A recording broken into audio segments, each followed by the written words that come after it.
Section 14, the energy vampire.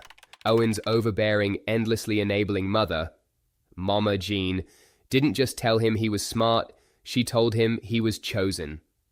According to her, Owen wasn't just a boy with huge balls and a genius IQ.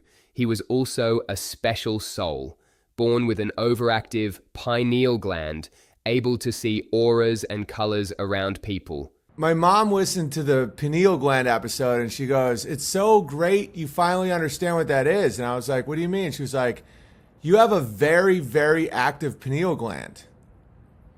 And she said when I was a kid, I could see auras. I kind of remember being able to see colors around people.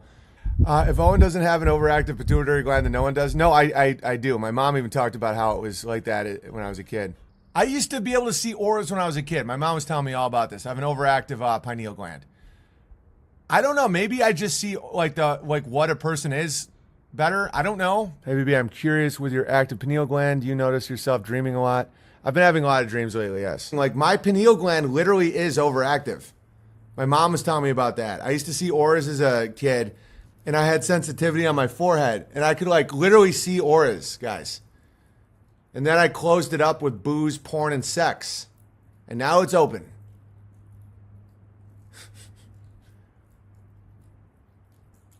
I have an overactive pineal gland.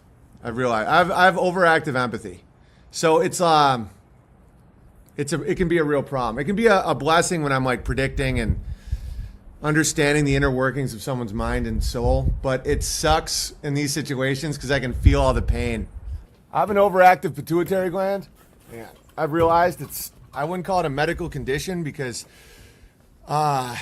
it makes me incredibly insightful. And I can feel the emotions of other people, like I'm an empath. But even Amy today said, "Do you want me to run the errands today in case the vibes are too loud?"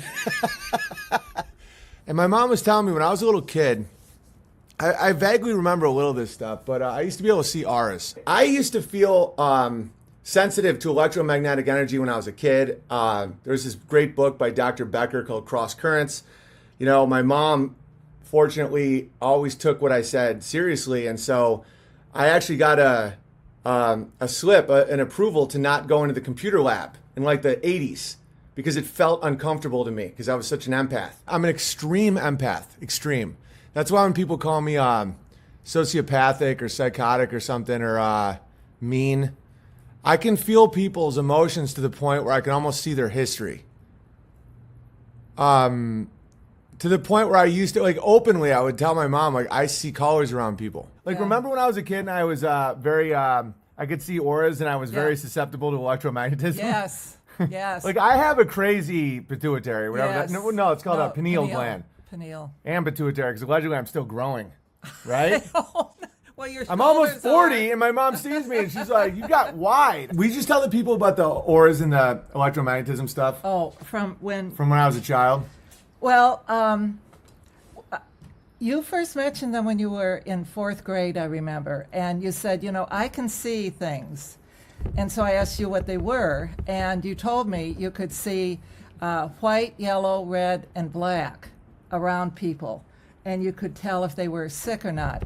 And in fact, when I broke my elbow in 91, I used Owen as my x-ray machine. How was the x-ray machine? I'd say, "Okay, what color is it now?" And I'd hold up my elbow. Well, and the funny thing is like, we can tell these stories now. It was a long time and I didn't even want to tell anybody this. Right. Because they weren't ready to hear it. No. And now I think people are ready to hear what went on. Well, the principal wasn't, because after we met with Dr. Becker and he said, "I will send a note to let her know that you can't be around these EMFs. Yeah. She claimed he was highly sensitive to electromagnetic fields and couldn't spend time in computer labs, a convenient excuse for her gifted child to skip class and remain unchallenged. Yeah. Because computer rooms just took you down. We walked along somewhere and you said, "Okay, there are EMFs here." He said, "I'm being pulled down." And you said, she said, "There's nothing there, Owen." And I thought, oh great, she doesn't believe any of this. Outside where you said that was a huge air conditioning unit. Air conditioning units have the EMFs that pull people down. Yeah, I mean, remember Dr. Becker when I saw his eye? Yes.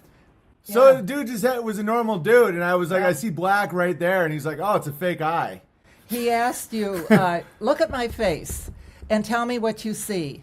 And you said, you have a black eye. He had done so much studying with ultra kind of microscopes that it made him blind in one eye. And he started seeing what electromagnetism was doing to people. Yes. And so, Yes. we'd meet with Yes. him and talk about stuff, because he'd have Yes. this grid, and I could tell where the magnet, Ooh, what's that? a rape. The New Age movement is so silly sounding, where it's like, oh my God, if you hum and you think about the car you want, you're going to get, I'm like, I see cancer. One of your little friends in grade school, you just said, he has a black spot right here between his eyes. Well, of course he didn't have a black spot. What he had was that, this is close to the third eye. It was his third eye was black, and there was terrible trauma going on in his household. Yeah. His father was leaving his mother. And I don't see auras anymore, but I did as a But kid. this is what you're doing now. Right, I know. When my aunt was dying, she said how she sees spirits from the corner of her eye. Yes. I've seen that before. I don't tell that to people very often, because back in the day they would say that I don't know, I had some sort of, what do they call it?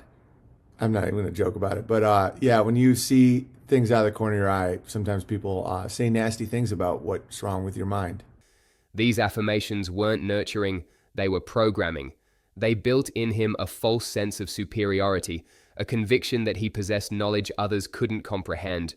And that delusion metastasized into paranoia, the belief that he could read minds, sense evil intentions, and see through deception. Like, I'm not trying to brag. I'm trying to excuse people. I'm trying to say, like, listen, I'm really smart. Oh, you're bragging. No, I'm trying to excuse you for sucking. Do you know how many people, like, I should, theoretically I should hate.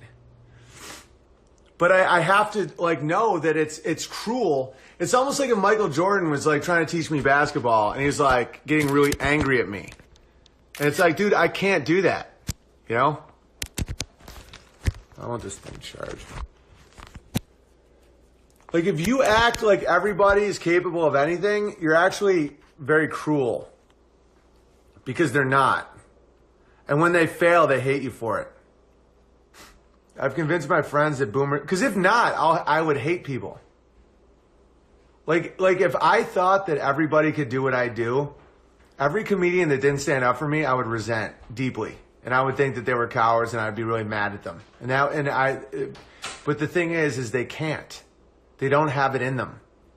And so that's why I can be nice to them and hope them the best. Because it's like, they couldn't go back to tree work. Like, they don't have the ability, they don't have the physical endurance, they don't have, like, the network, the business skills, just the sheer fearlessness to be like, have a P.O. box when you have two little kids. Like, I'm not being arrogant. I'm relieving people of culpability. But what he calls discernment is just projection, a lifetime of being told he's special, manifesting as judgment and hostility toward anyone who fails to confirm it. Every feud, every meltdown, every fallout traces back to that same childhood script, the boy who thought he could see auras and ended up only seeing enemies.